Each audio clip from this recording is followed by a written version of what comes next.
what you're talking about with taxes, so this is one of the reasons that I am as passionately conservative as I am. I mean, you mentioned at the beginning, we were talking right before we went on air about my Twitter mention feed because, I mean, it's just a cesspool in there. It's not all roses and unicorns. There's a lot of people that are upset, and you know, that can be an intimidating thing. That can be something that people have trouble handling.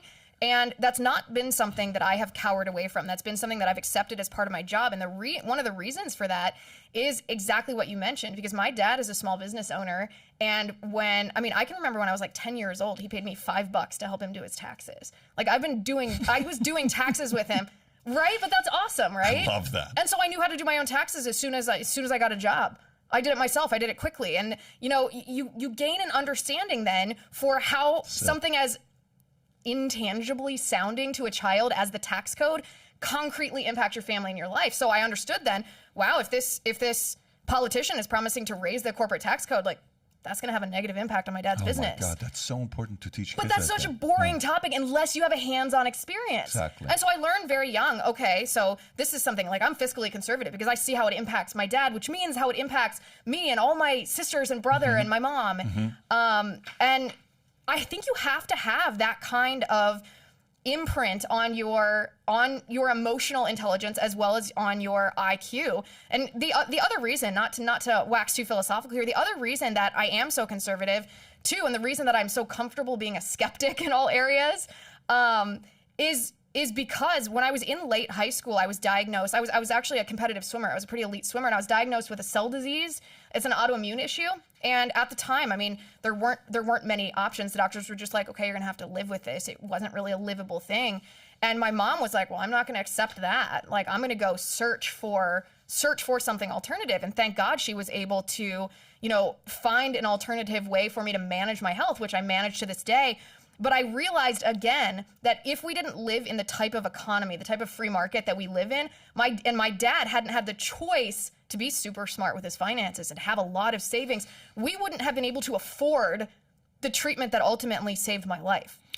That's something that has a really big impact on you as like in your formative years. Very emotional. And that you know, sometimes the money stuff, like you make money, and I've owned all the crazy cars and all that stuff. I live in a beautiful home, all the, you know, people to have dinner with. But the basic things about money, I had one of our guys, Boris Marroquin. He was at the house, we're having a cigar together. Salvadorian, husband and wife, love these guys. And he's sitting next to me, and we're talking. And he starts crying. I said, what's up? What's on your mind? He said, well, let me tell you what happened. You know, I used to not make a lot of money, and now I'm making very good money. And he had made like 70 grand that month. He says, you know, I thought it's about the cars and all this stuff. He bought his wife an Escalade, and him and his wife had been together for 25 years. And he says, but you know what was crazy? What? There was a health issue that happened with my kid, and we needed to spend $6,000. And it's very private, and we had to spend $6,000 on the kid. He says, if it was a year and a half ago, 2 years ago, I wouldn't be able to do anything with that. I'd have to figure out a way to make this. He says, I was able to pay that $6,000. He says, to me, capitalism is that. Yeah. That's capitalism. Capitalism isn't another $300,000 watch. Capitalism isn't another $500,000. That's capitalism. Now, what we have to consider, I grew up in a family where my mom was on welfare and we didn't have money.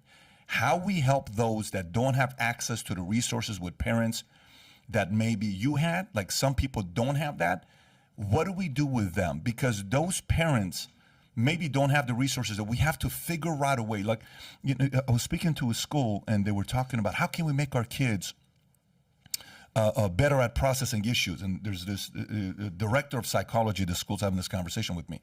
I said, how often do you guys have a training just for parents? What do you mean? Like, how often do you bring just parents in all together in the auditorium and talk to the parents about how to talk to the kids at night and how to have conversations with them at night? Oh, we never do that. Well, what do you mean you never do that? You know that in sales, it's about training the trainer. That whole saying, train the trainer. Well, who is the trainer here? The parent. We need to train the trainers, the parents, as much as we're training the kids. I think we're spending way too much time focused on the kids, and we're forgetting about the fact that that parent is sitting there without access to resources. Can you just teach me what to do? And by the way, let's just say 600 parents do show up. and let's just say 80% of the parents sit there like this, right? And they're not even paying attention to anything you're saying. But say 20% that do, of the 20% that do, 20% take notes and go back and apply them. One of the kids ends up becoming a positive impact to society and less person relying on government for tax and resources. We did our part. So I think there needs to be just as much training with parents as there is with kids. It's very powerful what I you're think saying. you're absolutely correct. And you know where it is happening today? It's happening today in the American homeschooling communities. So people think, oh, homeschooling. So if your dad happened to be a pharmacist, maybe he teaches chemistry. You know, the homeschoolers turn to resources. They have resources, standardized testing they can get, and books and things like that. But then they turn to the other parents, who's the expert on what, and they do some of the teaching for the kids. And they go to each, it's almost like going to class. Oh, we're going to go to Mr. Richardson's house and learn about chemistry because he's a pharmacist. Well, guess what's also happening?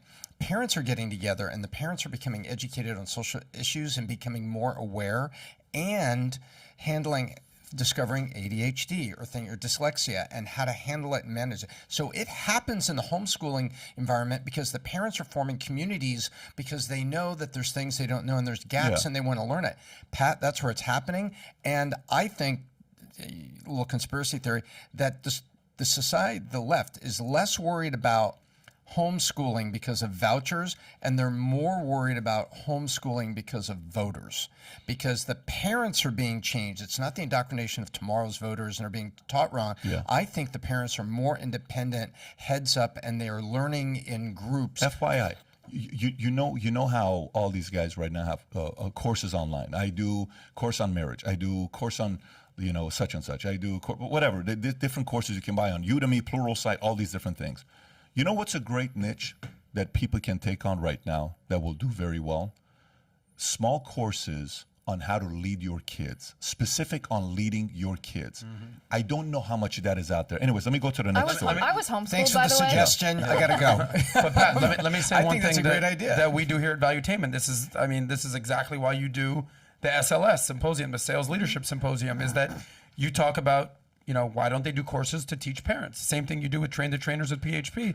Same thing you do with SLS. I assume that's the reason you do that, is who's teaching the sales leader to reinvent themselves, right? Or to, by the way, you know how much duplicate themselves. You know how much I would do this course? Let's just say we do a parenting course. I do it for $10, $20, because you want the masses.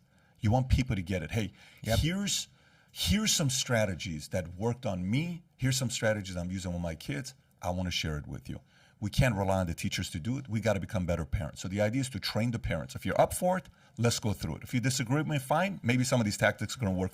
I think there is a market. So if you enjoyed this little segment from the podcast, click over here to watch the entire podcast. And if you've not subscribed to the channel, please do so. Take care, everybody.